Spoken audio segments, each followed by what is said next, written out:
This film is about hoarding and self-neglect. Hoarding is a disorder where some people acquire an excessive number of items and store them in a chaotic manner. I think that hoarding's a hidden harm, and I think it is widespread. I also think that as a result of COVID, a lot of people have been confined to their homes. It can be just circumstance, it can be some kind of experience they've had in their past. I would say it's much more common than you realise, especially in the elderly community. I think it's a lot of memories that they keep, and then they're maybe not as keen to declutter. A neighbour referred the case to the fire department. They were concerned about an individual's health and safety. You will see an excessive amount of butane cylinders or canisters. This one was referred through a neighbour, which we then had to put to our drugs and alcohol partners. The individual was at a real low and couldn't cope, so he was using gas as pain relief. He slept on the sofa and he just lost control of a habit, and then was a cry for help when we went in. The house was a private let, so the landlord had a duty of care. We worked alongside community mental health, we worked alongside drugs and alcohol and social care. The services worked in partnership with the landlord, who cleared the property, and over a period of time, the individual was let back in and is on the path to recovery. Partnerships are vital in Agus in order to tackle the problem of hoarding.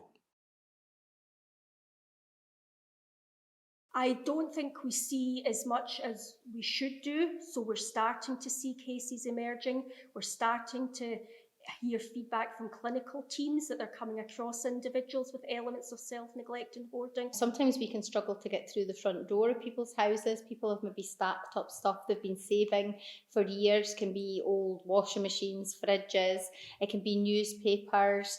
It can be a difficult risk for us to get in to help the patient, but it can be even a more dangerous risk to get the patient out of the house. And we can also find challenges actually treating patients in an environment because there's no space, there may be no electricity or gas, and there be maybe no place to lie them flat and examine them or do different things. Everybody's got a duty of care. The police obviously respond to adult at risk and immediate risk, but the concern could be that maybe your neighbour, they don't have anybody attending at their home address, they don't engage very well, there's concerns about their appearance. The other thing I would be aware of for family as well, that maybe their elderly relative, when they take them out for the day, that they're maybe always standing on the doorstep, they're not inviting people into their house. That could be a sign. Up to 85% of people with compulsive hoarding usually can name a member of their family who has a similar problem. The clutter image rating scale can be used to determine the level of risk and action required. Level 1. Household environment is considered standard. No specialised assistance is needed. Level 2. Household environment requires assistance to resolve the clutter and the maintenance issue in the property. Level 3. Household environment will require intervention with a collaborative, multi-agency approach and the involvement of a wide range of professionals. An individual was living with her parents. She started to struggle after they passed away, as she had no other support. Really just existed in this property until she had a fall, had to go into hospital for surgery, came out and had, was one of my colleagues, was a social care officer, who was just helping her with her kind of showering and bathing in the mornings. She picked up that every time she went to the door, she heard doors inside the flat closing. I thought, that's a bit odd. And we'd asked this lady, and oh, it's fine. And eventually she let her see. And when she opened the doors, it was every single room was floor to ceiling, just stacked with things like toilet rolls and just massive amounts of things that had come from her parents' house as well. The individual admitted that she was embarrassed about how she was living and didn't want people to see inside.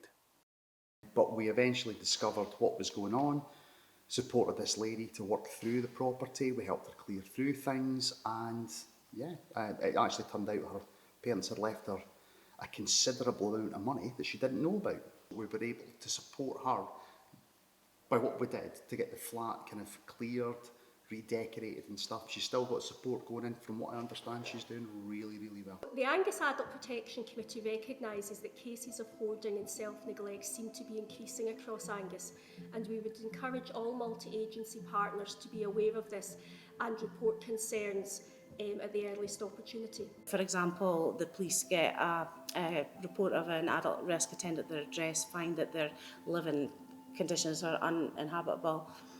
We will make that immediate, contact if we feel that that person shouldn't be living in that in those conditions. You identify early on there may be an issue. Talk to the person. Try and find out. Do they recognise that this is becoming problematic for them?